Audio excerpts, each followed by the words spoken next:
ni Mang Berting si Jasmine para lumayo na ito sa kanilang lugar at sinabihan niya si Jasmine na dapat hindi na siya bumalik dito dahil pinaghahanap na siya ng mga pulis.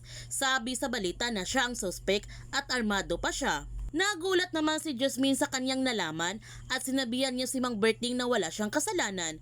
Hindi naman niya kaya na hindi man lang makita ang kanyang ina. Pinayuhan ni Mang Berting si Jasmine na kailangan niyang mag-ingat alang-alang sa kanyang anak.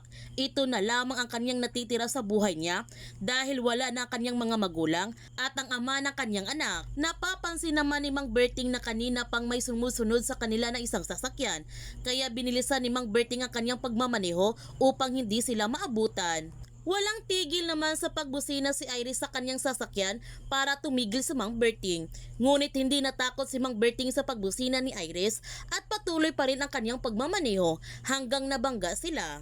Pinaalis kaagad ni Mang Berting si Jasmine upang hindi siya mahuli. Hindi sana aalis si Jasmine dahil nag-alala siya sa kalagayan ni Mang Berting. Pero sinabihan siya ni Mang Berting na kailangan niyang umalis alang-alang sa kanyang anak. Kaya nagmamadali na nga si Jasmine na sumakay sa isang flower van para doon muna magtatago. Hindi makalapit sina Max at Iris sa kinaroonan ni Mang Berting at Jasmine dahil hinarangan sila ng mga tao doon. Gayunpaman, dumating na nga ang van sa flower farm at lumabas kaagad si Jasmine. Hindi makapaglakad ng maayos si Jasmine dahil manganganak na siya. Pumasok si Jasmine sa loob ng budiga upang doon siya manganganak. Noong nakita ni Jasmine ang kanyang anak ay sobra siyang masaya. Pagkatapos manganak ni Jasmine ay nawalan siya ng malay nang dahil sa pagod. Habang si Sandro ipinalam niya kay Iris ang police report na tungkol doon sa mga amadong lalaki. Mayroon silang tinamaan na isang tricycle, hit and run. Nagtanong si Iris kay Sandro sa tingin ba niya may kinalaman ba ito sa kaso ni Jasmine. Ang sagot ni Sandro na ito ang araw ng libing ng ina ni Jasmine. Ang sabi ni Iris na tama ang kanyang kutob, dadalaw nga talaga si Jasmine sa araw ng libing. Ang sabi ni Sandro na hindi naman niya sinabing dumalaw si Jasmine. Ipinaalam din ni Sandro kay Iris na lumalabas sa kanyang report na si Jasmine ang kanilang target. Hindi lang mga pulis ang naghahanap kay Jasmine, kundi mayroon isang private army na humahunting kay Jasmine. At yung balang nakuha sa sunog ay parehong bala nakuha sa bangkay ni Tyrone. Kaya kung sino man ang gumawa kay Tyrone, sila rin ang naghahanap kay Jasmine. Nagmaang-maanga naman si Iris kay Sandro na hindi niya ito alam at ang sabi niya na may malaking atraso sina Jasmine at Tyrone at hindi lang sa kanila. Ngunit hindi alam ni Iris na pinagdudahan na sila ni Sandro. Nagtanong si Sandro kay Iris kung mayroon ba silang private army. Ang sagot ni Iris, what if kung meron? Kaya pinapaalala ni Sandro kay Iris na pinaubayan niya sa kanila ang kaso na ito at labag sa batas ang kanilang ginagawa. Ang sabi ni Iris, nalabag pa rin sa batas ay tumulong sa investigasyon at naiinip na nga siya nito.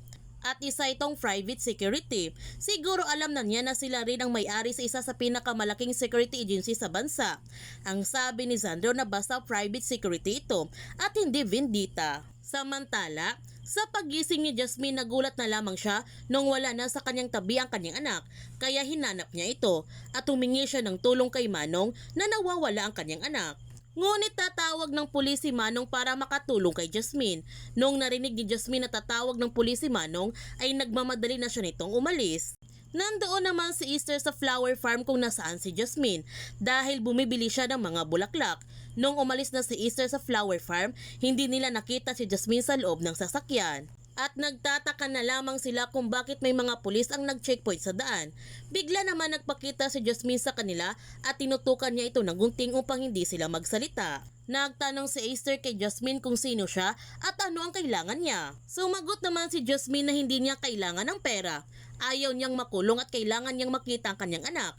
Hindi siya masamang tao at humingi ng tulong si Jasmine kay Esther na hindi dapat siya makita ng mga pulis dahil nawawala ang kanyang anak at kailangan pa niya itong makita.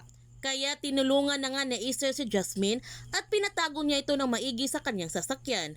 Sinabihan niyang mga pulis na nagmamadali sila at kailangan nilang umalis kaagad.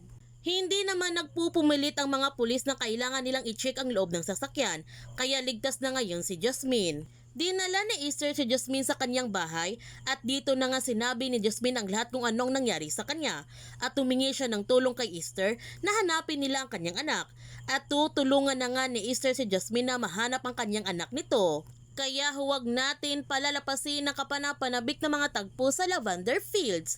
Kung bago ka pa channel ko, don't forget to like, subscribe, and click notification bell para palagi kang updated sa mga videos in-upload ko. Thank you for watching and God bless to everyone.